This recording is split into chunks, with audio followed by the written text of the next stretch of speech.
Salut les développeurs et bienvenue dans cette nouvelle vidéo. On va parler toujours de nos structures conditionnelles, mais nous allons voir une chose très importante aussi, qui est l'opérateur ternaire. Aujourd'hui, on va voir l'opérateur ternaire et puis le switch. L'opérateur ternaire, c'est simplement une autre façon d'écrire le bloc if-else. Donc, si nous avons une condition courte que nous voulons faire, on peut le faire tout en une ligne. On peut le faire tout en une ligne dans une seule variable.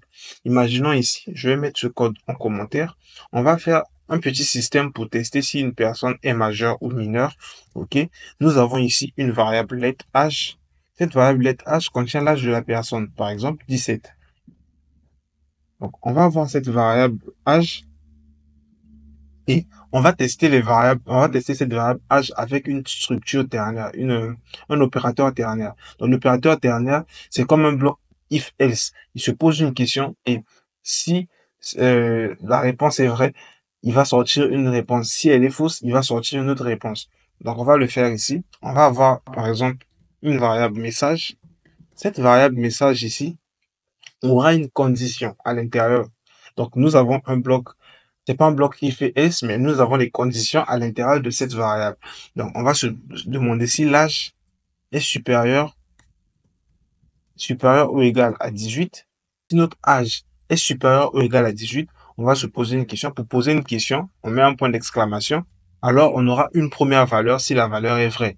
Donc, ici, on va dire majeur. Si la valeur est vraie, ça sera majeur. Si la valeur est fausse ici, on mettra une deuxième valeur mineure. Et là, nous avons fait notre structure ternaire. Donc, c'est une condition. On peut mettre les parenthèses ou ne pas les mettre si on veut, parce que quand j'ai même enregistré mon extension a enlevé les parenthèses. Normalement, il y a les parenthèses, mais on peut les écrire aussi sans les parenthèses, comme ça aussi. On écrit la condition, on met un point d'exclamation. Donc, si cette personne est majeure, donc ici, j'ai pas écrit majeur, j'ai écrit majeur. Voilà. Écrivant majeur comme ça. Donc, si cette personne a un âge supérieur ou égal à 18, notre variable message va reprendre la valeur majeure. Si cette personne a un âge inférieur à 18, il aura la valeur mineure. Donc, ici, on va faire un console.log, un message, le message. Et là, on remarque que la personne a 17 ans, la variable contient maintenant la valeur mineure. Si la personne avait 18 ans, notre variable contient maintenant la valeur majeure.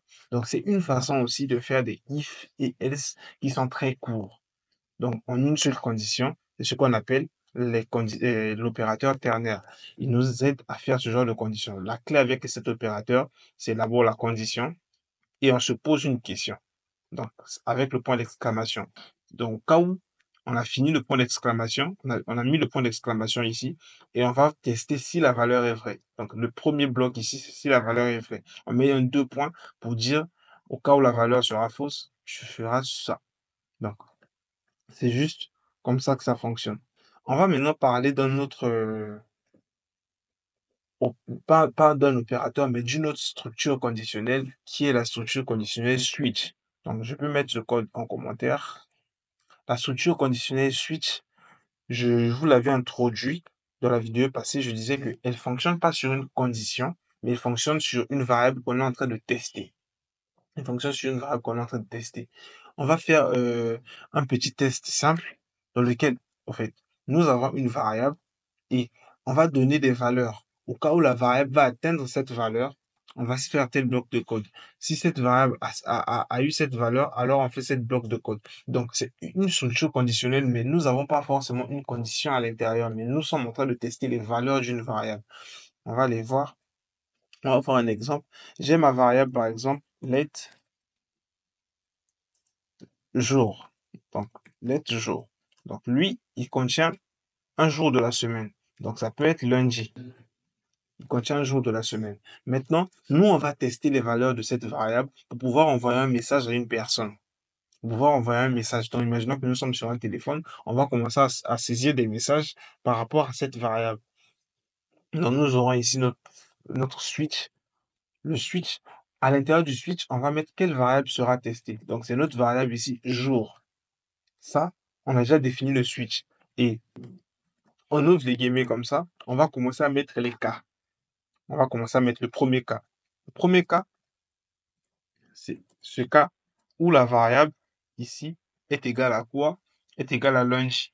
Si la variable est égale à lundi, alors je mets 2 points et j'aurai ici le code concernant le lundi. C'est comme ça que ça fonctionne. Si la variable contient le code, le mot lundi, alors je vais envoyer un message. Genre, je vais ici faire un console.log. A few moments later. Je lui dis bon début de semaine. Ça, c'est le cas où nous sommes lundi. Et pour finir l'instruction, pour finir le cas où nous sommes. Donc, si nous avons fait tout ce que nous voulons faire, on a affiché tous les messages que nous voulons, par exemple, on a fait tous les traitements, alors on va utiliser le mot break pour sortir du cas. On utilise le mot break pour sortir du cas et terminer notre instruction switch. Maintenant, on peut avoir un deuxième cas. Donc ici, au cas où la variable va contenir le texte de vendredi, alors qu'est-ce que nous serons en train de faire? On va faire un console.log. On va faire un console.log, par exemple, demain, c'est le week-end. Demain, c'est le week-end. On peut lui envoyer un message comme ça en disant demain, c'est le week-end. OK? Et pour sortir de la condition, on va faire quoi? Pour sortir du bloc, on va faire un break. On peut revenir en arrière ici pour faire un autre cas. Donc, au cas où, par exemple, ce n'est ni... donc, imaginons que nous sommes le samedi. Donc, au cas où ce n'est ni le lundi, par exemple, ou ni le vendredi, on peut faire aussi un code, au fait, pour souhaiter la personne simplement bonne journée. Bonne journée au cas où ce n'est ni le lundi, ni le vendredi. Donc, le lundi, nous lui signifions bonne semaine. Ou le vendredi, on lui dit que demain, c'est le week-end. Mais au cas où ce n'est pas ce jour, ni lundi, ni vendredi, on peut lui souhaiter simplement bonne journée. Donc, nous aurons un cas où ces deux conditions ne seront pas bonnes. Donc, au cas où ces deux cas ne seront pas respectés, nous aurons un autre bloc de code qu'on appelle le default. Donc, le default, c'est au cas où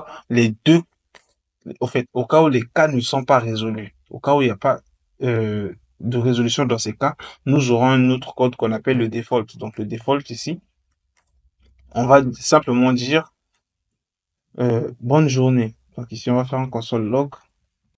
On fera le code simplement bonne journée à la personne pour lui citer bonne journée au fait.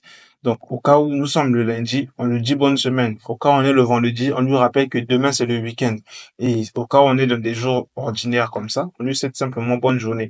Vraiment, c'est juste pour illustrer au fait comment fonctionne le switch et le case. Donc nous avons ici la variable qu'on va tester. Et si nous avons fini de tester, nous avons fini de mettre la variable, on va ouvrir les guillemets pour tester les cas.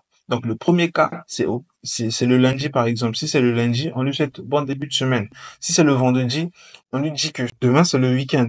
Et au cas où ce n'est pas ces 2 jours, on est dans le default ici. Le default, on peut mettre aussi un break si on veut. On peut mettre un break dans le default. Voilà. On peut mettre un break pour arrêter, au fait, pour arrêter notre bloc switch case. Donc, au cas où ici, nous étions mardi, on voit bien ici que ça nous ramène bonne journée. Ça nous renvoie bonne journée ici. Si nous sommes ici vendredi et il nous dit demain, c'est le week-end. Donc, nous avons créé un petit système de notification pour souhaiter quelqu'un bonne journée, pour lui signifier que demain c'est le week-end ou bien lui souhaiter un bon début de semaine. Donc, c'est comme ça que ça fonctionne les cas du switch. Donc, ça peut être des chiffres ici, au cas où on testait une variable qui contient des chiffres, et ça marche de cette façon. Donc, j'espère que les conditions ont été comprises. C'est comme ça qu'on va travailler. Nous avons vu le else et le if et aujourd'hui nous avons vu le switch et le case avec les valeurs ternaires. Donc refaites ce qu'on fait, prenez des nouveaux cas, de nouvelles inspirations, essayez de travailler pour qu'on avance bien dans ce que nous sommes en train de faire. Donc on se dit à la prochaine vidéo. Prenez soin de vous et n'hésitez pas à partager cette formation à des gens pour que d'autres personnes soient aussi dans l'apprentissage de l'informatique. Plus nous serons nombreux, plus l'informatique va avancer. Donc, on se dit à la prochaine vidéo, au prochain chapitre. Bonne journée tout le monde.